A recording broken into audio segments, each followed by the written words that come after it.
लुधियाना के सुनील और उसकी बीवी रीटा एक अच्छे और संपन्न परिवार से ताल्लुक रखते थे। एक दिन रीटा की भाभी उसके घर आती है। रीटा, तुझे तो पता है तेरा भाई कुछ नहीं करता, ऊपर से 2 बच्चों की जिम्मेदारी, बेटी भी बड़ी हो गई है। तू तो बुआ है, कुछ मदद कर सकती है तो कर देना। कहाँ पैसे हैं भाभी, बस समझ लो किसी तरह हम लोग भी दिन काट रहे हैं। 2 ही तो कार है और मेरी बेटी भी बड़ी हो रही है। अब उसके लिए कार लेनी है तो 10 लाख का खर्चा तो लग ही जाएगा। तभी वहाँ सुनील आ जाता है। अरे शशि, क्या है, तू हमेशा पैसों के लिए परेशान क्यों रहती है?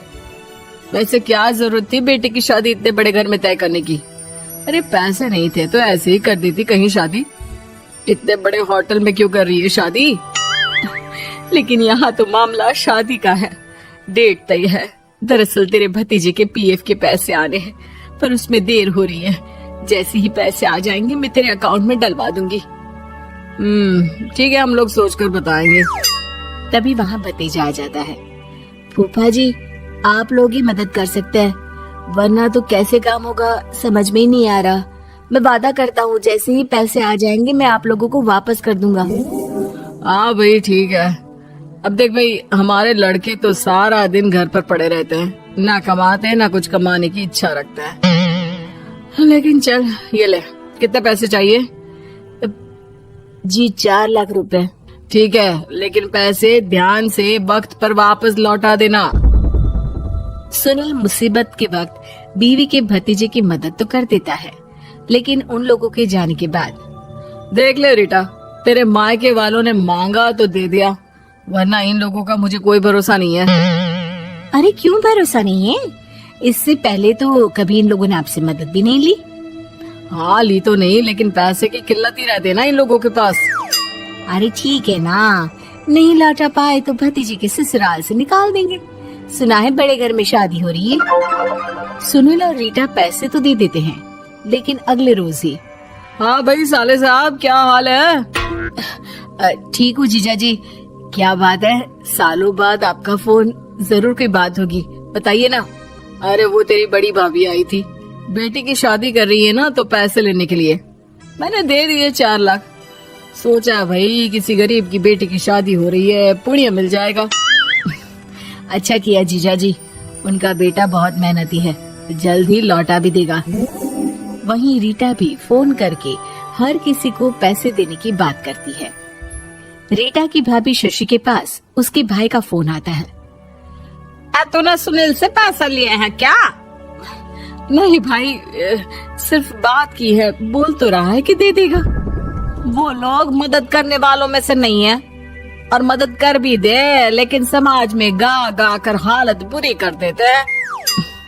अब गाने दीजिए ना भाई, मैं क्या कर सकती हूँ, मेरे पास कोई ऑप्शन भी तो नहीं है। बेटी की अगले हफ्ते शादी जो है।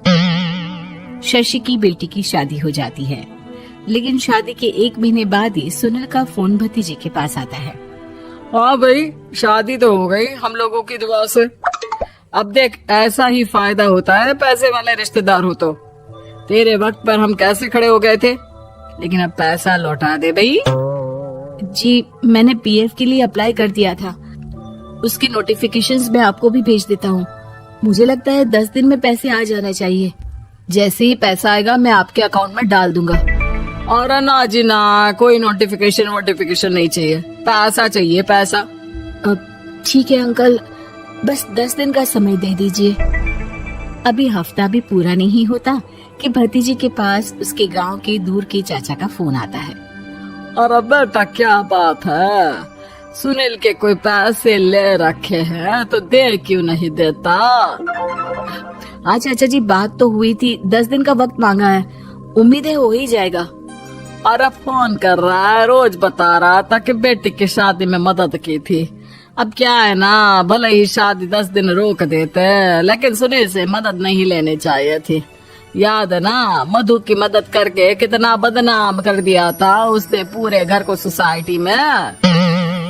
हाँ चाचा जी, मैं भी यही सोच रहा था कि उन लोगों से मदद नहीं लेनी चाहिए थी। कई लोगों के फोन आ चुके हैं। वही रीटा अपनी भाभी को फोन कर देती है। क्या है भाभी, कब पैसे लौटाओगी? पता है ना ये कितना बोल रहे थे, तुम्हारे बोलने पर मैंने पैसे दिए हैं। भाभी अब तो आपके बेटे की कार बेच दो और हम लोगों के पैसे दे दो।